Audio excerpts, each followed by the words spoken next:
selamat siang. Perkenalkan, nama saya Anastasia Angelina, NIM 2110417565, kelas A2 pagi, mata kuliah ALB. Baiklah, di sini saya akan membacakan ringkasan dari bab 8, yaitu strategi non-pasar untuk karena pemerintahan. Contoh kasusnya PT Indomarko Adi Prima Stock Point Gading Cempaka.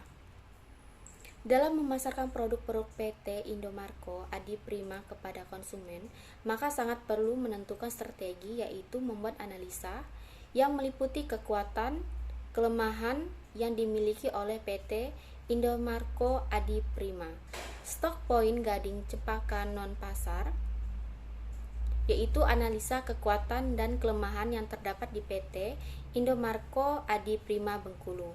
Dengar posisi tersebut, meskipun menghadapi berbagai macam-macam ancaman di PT Indomarko Adi Prima Stock Point Gading Cempaka non-pasar, Bengkulu tetap berada pada kuadran internal dengan menerapkan strategi, yaitu menggunakan kekuatan untuk memanfaatkan peluang jangka panjang dengan cara strategi agresif.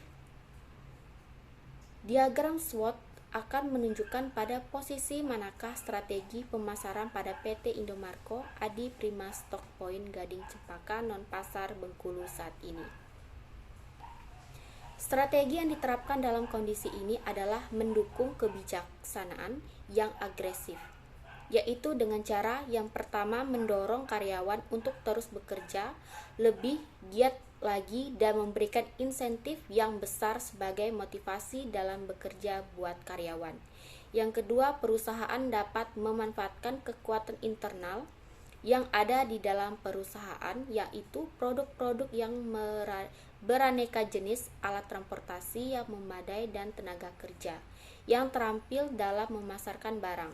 Yang ketiga, perusahaan tetap menjaga hubungan yang baik dengan konsumen, yaitu faktor eksternal, dengan memberikan pelayanan berupa produk yang masih tersegel, pengantaran barang yang selalu tepat waktu, komunikasi yang terjalin baik, dapat mereturn barang yang sudah expired, kondisi yang sudah tidak layak lagi, memajang display produk yang ada di toko sehingga peluang yang dimiliki perusahaan distributor lain semakin kecil.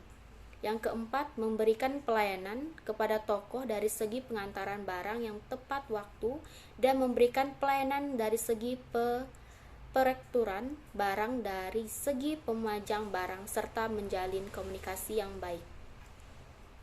Disimpulkan, maka strategi inilah yang dapat digunakan untuk kemajuan PT Indomarko Adi Prima Stock Point Gading Cempaka non-pasar Bengkulu, meliputi menambahkan jumlah toko yang berada di dalam pemasaran PT Indomarko Adi Prima Stock Point Gading Cempaka non-pasar dan mengganti toko yang tidak produktif lagi dari segi penjualan serta dari segi pembayaran tagihan, supaya jaringan distribusi menjadi luas, menjaga kualitas produk, dan selalu menjaga agar stok produk tetap tersedia di gudang PT Indomarko Adi Prima Stock Point Gading Cempaka non-pasar. Memberikan pelatihan dan bimbingan tenaga kerja bagian pemasaran dari office, baik yang baru maupun masuk yang sudah lama bekerja. Baiklah, di sini saya akan melanjutkan lagi ringkasan bab 9, yaitu penerapan strat non-pasar di arena pemerintahan. Kasusnya pemberdayaan UMKM menghadapi pasar bebas ASEAN. Kokohnya fundamental perekonomian Indonesia mendorong pemerintah untuk membangun struktur ekonomi dengan mempertimbangkan keberadaan usaha mikro, kecil, dan menengah. Sektor ini telah terbukti memberikan lapangan kerja dan memberikan kesempatan bagi UKM untuk berkembang di masyarakat.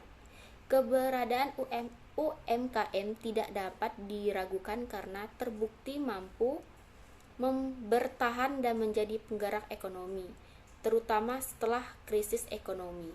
Di sisi lain, UKM juga menghadapi banyak masalah, yaitu keterbatasan modal kerja, sumber daya manusia yang rendah, dan kurang cakapnya penguasaan ilmu, pengetahuan, dan teknologi. menurut Sudaryanto dan Hanim tahun 2022. Kendala lain yang dihadapi oleh UKM adalah hubungan dengan prospek bisnis yang kurang jelas dan visi perencanaan dan misi yang belum stabil. Pemberian informasi dan jaringan pasar, kemudian akses pendanaan dan pendampingan serta peningkatan kapasitas teknologi. Informasi merupakan beberapa strategi peningkatan daya saing UMKM Indonesia. Oleh karena itu diperlukan sinergi semua pihak terutama antara pemerintah dan lembaga keuangan mikro.